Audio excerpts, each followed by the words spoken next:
Meu nome é Miriam, sejam bem-vindos ao Ministério Prova de Fogo, Restauração de Alianças. Inscrevam-se no nosso canal e acionem o sininho para receber as notificações de novos vídeos e curtam e compartilhem nossos vídeos nas suas redes sociais. Que Deus abençoe.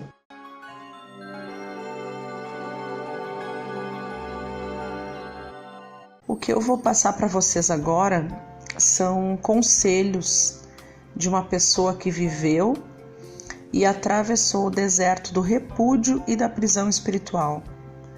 Ele explica o que acontece com a mente de uma pessoa que decidiu repudiar a família. Ele explica como uma pessoa pode se transformar tanto, por que ela se transforma tanto. Porque uma pessoa que conviveu com a gente hoje nem parece a mesma pessoa. Não parece a pessoa que conhecemos, não parece a pessoa que conviveu com a gente. Ele fala de tudo que ele passou. E eu espero que esse áudio traga entendimento para todos vocês que hoje lutam pela restauração das suas famílias. Entendam que vocês não têm uma crise conjugal, e sim um problema espiritual. E eu espero que esses conselhos abram o entendimento de cada um de vocês e possam fazer vocês realmente se posicionarem da maneira correta e não mais ficar olhando para as circunstâncias, mas sim para o problema que é espiritual. Amém? O maior desafio de um cônjuge cristão repudiado não é cicatrizar as feridas causadas pelo repúdio, nem muito menos ter forças para recomeçar a vida sentimental com uma nova pessoa. O mundo atual nos oferece diversos caminhos para a cura espiritual, emocional e psicológica. Tem pessoas sozinhas, divorciadas, separadas ou até mesmo solteiras, desejando encontrar alguém, uma cara metade, para compartilhar os momentos felizes. A questão crucial e importante não é essa. O grande desafio de um cristão repudiado é compreender corretamente tudo o que se passa na sua trajetória de vida familiar. Compreender a mente, o coração e o espírito de uma pessoa que tomou a decisão de repudiar o lar, a família e seguir a vida, longe da aliança matrimonial que havia prometido fidelidade e amor. A ideia do repúdio, alimentada no coração, já caracteriza que a tal pessoa se afastou do Espírito Santo. Os minutos que a separarão da ação serão rápidos. As consequências do repúdio podem passar pela audiência de divórcio e até enveredar pelo novo casamento, até mesmo no civil, do marido ou da esposa com um novo indivíduo. O que sucede o repúdio de forma automática é a prisão espiritual, onde a pessoa aprisionada só enxerga a si mesma, os seus projetos pessoais, a sua própria felicidade. Ela não deseja mais que a família antiga participe dos novos sonhos, porque esta faz parte do projeto passado que não deu certo, fracassado e frustrado. Quem repudia faz isso ou porque viu no outro defeitos, erros insustentáveis, ou porque o próprio pecado o convidou a uma nova história, independente se houve motivo, se houve motivos graves e aparentes que o levasse a tomar tal decisão. A mente fica cauterizada, irredutível, fechada a qualquer possibilidade de reconciliação. Ela foge também do acesso ao confronto especialmente pela palavra de Deus. Por isso, não adianta doutrinar uma mente que está contaminada pelo pecado. Fazer a todo custo que ela entenda e admita que o que está fazendo é errado aos olhos de Deus. Um coração duro não aceita ser confrontado. Antes, se enclausura dentro de um mundo exclusivo, criado por ele mesmo e que só entrará quem a pessoa aprisionada quiser e admitir. Quem não aceitar as novas regras não fará parte desse mundo, e quem aplaudir será sempre bem-vindo. O repúdio não necessariamente é uma questão de caráter, como algumas pessoas afirmam. Esse traço da personalidade passa a existir quando o indivíduo permite que o pecado habite no seu coração, ou seja, é o pecado que distorce o caráter e a personalidade de uma pessoa, cegando-a e aprisionando-a. Estamos diante agora de um marido ou de uma esposa que era bom, era boa, e de uma hora para outra tornou-se uma pessoa má, com sede pelo pecado.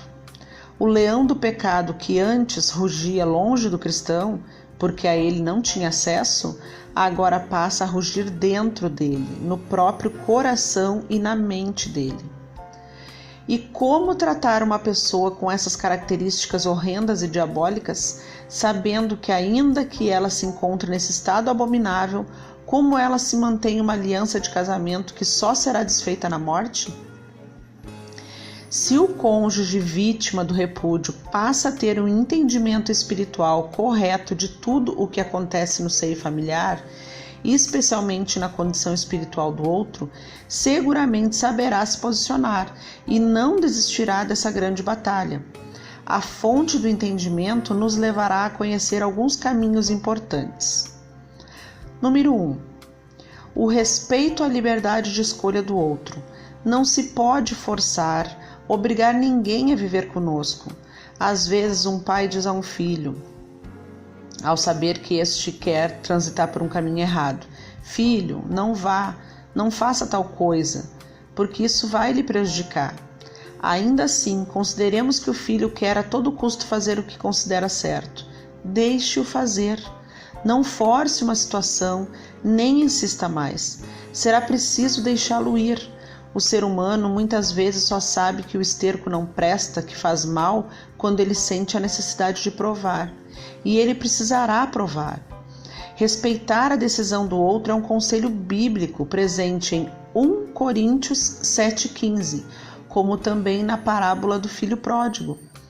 Quando os filhos de Israel quiseram adorar outros deuses, Deus não colocou uma corda no pescoço deles, forçando-os a não fazerem tal coisa. Deus não obriga ninguém a obedecê-lo. Nem você vai obrigar essa convivência. Se assim fizer, vai se sujeitar a maus tratos. Número 2. Respeitar não significa desistir. Deus respeitou e respeita as nossas escolhas, mas não desiste dos seus filhos a quem ele tem promessa. O fato de um cônjuge estar no pecado do adultério e com o coração duro não significa que ele vai morrer assim, que já está condenado ao inferno. Se o teu cônjuge tem promessas de Deus, o Senhor vai resgatá-lo do inferno, que ele, quer ele queira, quer ele não queira. Não tenha dúvidas disso. Se ele não for um escolhido de Deus, se o Senhor não for salvá-lo, ele morrerá no pecado. Mas a salvação, assim como o tempo e os desígnios, pertence ao Senhor. A igreja precisa aprender a esperar pelas respostas de Deus e jamais se precipitar em atitudes ou em julgamentos. O que é do Senhor voltará, sem importar o tempo que levará para acontecer. Tenho ao longo do tempo pedido à igreja a conhecer e a viver um atributo especialíssimo de Deus, o de não desistir de ninguém. Quem desiste do cônjuge perde a autoridade espiritual de falar do amor de Deus para uma pessoa mundana, de evangelizá-la, porque será uma pregação vã, sem efeito na vida de quem está evangelizando.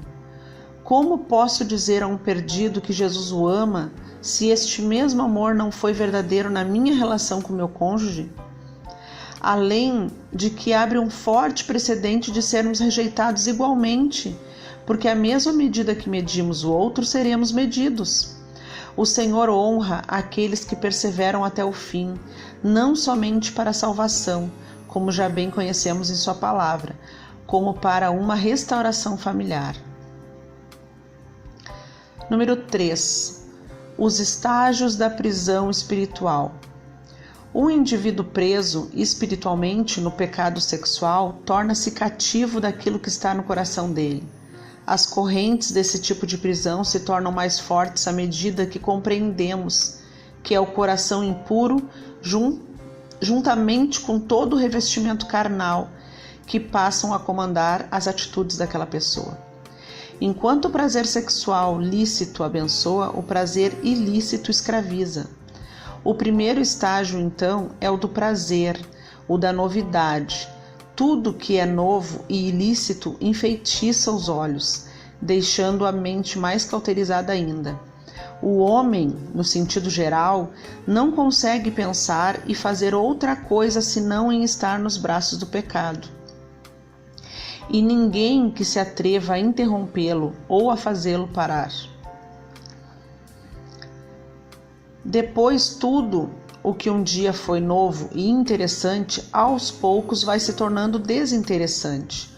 O corpo já foi muito usado sexualmente, está desgastado e o prazer já não é mais o mesmo. Chegará o tempo em que os filhos da promessa serão profundamente confrontados. O Espírito Santo trata de fazer isso. Deus não deixa um escolhido dele entregue ao pecado por toda a vida. Sendo assim, não seria escolhido. Ou seja, há um tempo e um limite estabelecido pelo Pai.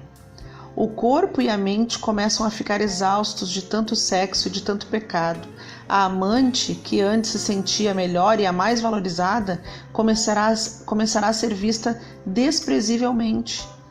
Um olhar sensato ressuscitará e se voltará para a família de origem, os filhos e a esposa ou o marido, que outrora foram desprezados. Deus vai purificando a alma do opresso, vai libertando aos poucos. O que antes se fazia deliberadamente passa a ser feito com reservas e ressalvas, com muita dor e constrangimento. Deus começará a cobrar atitudes corretas. Nesse momento, há uma grande luta interior, estabelecida num enorme confronto que só é percebido por Deus. Sei que estou errado, que aqui não é o meu lugar. Então, meu Deus, ajuda-me a fazer o que é certo. A pessoa vai lutar contra a própria carne e vontade, e ainda vai cair algumas vezes. Vai fazer de tudo o que pode para não atender mais as ligações da estranha, nem de ir mais para os motéis. Porém, algumas vezes ainda sairá derrotado. O pecado agora perderá a feição de algo prazeroso e despertará a ânsia de vômito. Sabe o que é comer carne de urubu? Sabendo que é carne de urubu, o homem saberá e ainda comerá. Digerir esse tipo de alimento provocará grande repulsa e esvaziará o espaço antes controlado pelo pecado. No caso do filho pródigo, foi a comida de porcos. Uma vez eu clamei a Deus: Senhor, me liberta dessa podridão, mas no mesmo dia ainda me vi fazendo tal coisa. Agora imaginem como era dormir à noite. Era tanto nojo e vergonha que muitas vezes não encontrava forças nem para orar. Até que o Espírito Santo foi ocupando o lugar que antes era absolutamente do pecado. 4. Desenvolvendo a paciência pelo outro. Uma pessoa viciada, escravizada, é uma pessoa carente e desprovida do verdadeiro amor. Se você sabe e enxerga que alguém está muito doente e tendo algumas reações estranhas, aí é que você não deverá desprezá-lo. Alguém que é de seu cônjuge precisa de você, do seu amor, do amor de Deus que está em você. Entenda isso, deixe um pouco de lado os interesses do marido interesses de marido e de esposa e passe a viver e a ajudar o outro como um irmão seu. Pense em alguém que está num estado de coma profundo, repleto de aparelhos, necessitando de orações e de ajuda. Você vai ajudar a desligar os aparelhos? É isso que Deus quer de você? É tempo de desenvolver em si a paciência pelo outro. O amor de Deus por nós é puro, não egoísta, sem interesse e não nos cobra nada. Ele simplesmente e maravilhosamente nos ama. Assim também devemos amar o próximo. Se você perseverar nesse amor e nessa paciência, verá o milagre acontecer. Alguém vai olhar nos seus olhos no futuro e dizer: obrigada por nunca ter desistido da minha vida. Agora sei o quanto você me ama verdadeiramente. O testemunho virá. Você só passou a reconhecer o amor de Deus por sua vida depois que esse amor foi experimentado em sua vida e você verdadeiramente foi liberto. O seu cônjuge será liberto pelo amor de Deus que há dentro de você. Eu fui liberto por aqueles que me amaram e nunca desistiram da minha vida. Hoje tenho a obrigação moral de ensinar as pessoas a não desistirem de ninguém, muito menos das promessas de Deus. Atravessar o deserto não é fácil, quando se está sozinho principalmente, sem apoio nem acompanhamento de uma pessoa ungida de Deus. Experiente no assunto. Experiente no assunto. Ir a templos, assistir a cultos, não resolverá o problema nem trarão os benefícios dos quais você precisa.